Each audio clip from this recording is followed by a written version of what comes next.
ನೋಡ್ರಿ ನೀವ ಎಲ್ಲಾದ್ರೂ ಹೋಗ್ತೀರಂದ್ರೆ ಒಂದು ರಿಲೇಶನ್‌ಶಿಪ್ ಒಳಗ್ ನೋಡಾಕ್ ಹೋಗ್ತೀರಂದ್ರೆ ಒಂದು ಕನ್ಯಾ, ಅವಾಗ ಏನ್ ಮಾಡ್ತಾರಂದ್ರೆ ಕೆಲವೊಂದು ಹುಡುಗರು ಏನ್ ಮಾಡ್ತಾರೆ, ಹಲ್ಲಾಗಿಂದ ಕಸ ತಕ್ಕೊನಿ, ಇಲ್ಲಾದ್ರೆ ಬಟ್ ಹಾಕ್ಕೊನಿ, ಮೂಗ್ ಕೆರ್ಸತೈತಿ, ಕಿವ್ಯಾಗ್ ಕಟ್ಕೊನಿ, ಆಮೇಲೆ ಕೆರ್ಕೋದು, ಇಂಥ ವಿಷಯ ಮಾಡ್ತಾರೆ.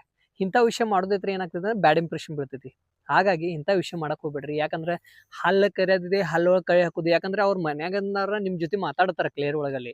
ನೀವು ಮಾತಾಡೋಕ್ ಮುಂದೆ ಅವ್ರು ಮಾತಾಡೋಕ್ ಮುಂದೆ ನೀವೇನ್ ಮಾಡ್ತೀರಿ ಅಂದ್ರೆ ನಿಮ್ಮದ ಇಲ್ಲಿ ಕೆರ್ಸಾತೈತಿ, ಹಿಂಗ್ ಕೆರ್ಸೋದು, ಕೆರ್ಕೋದು, ಆಮೇಲೆ ಮೂಗ್ನ್ಯಾಗ್ ಬಟ್ ಹಾಕೋದು, ಆಮೇಲೆ ಕಿವ್ಯಾಗಿಂದ ಕಸ ತೆಗ್ಯೋದು, ಈ ತರ ಮಾಡಕ್ ಹೋಗ್ಬೇಡ್ರಿ. ಈ ತರ ಮಾಡೋದಿತ್ರುನು ಬ್ಯಾಡ್ ಇಂಪ್ರೆಷನ್ ಬೀಳ್ತೈತಿ. ಹಾಗಾಗಿ ನೆನ್ಪಿಟ್ಕೊಳ್ರಿ, ಒಂದೊಂದು ವಿಷಯ ಒಂದೊಂದು ಪಾಯಿಂಟುನು ಭಾಳ ಮುಖ್ಯ ಇರ್ತೈತಿ. ಯಾವತ್ತೂ ನೀವು ಮಾಡ್ತೀರಿ ಅಂದ್ರ ಈ ತಪ್ಪನ್ನ ಮಾಡ್ರಂದ್ರ ನಿಮ್ಗ ಬ್ಯಾಡ್ ಇಂಪ್ರೆಷನ್ ಬೀಳ್ಬೋದು.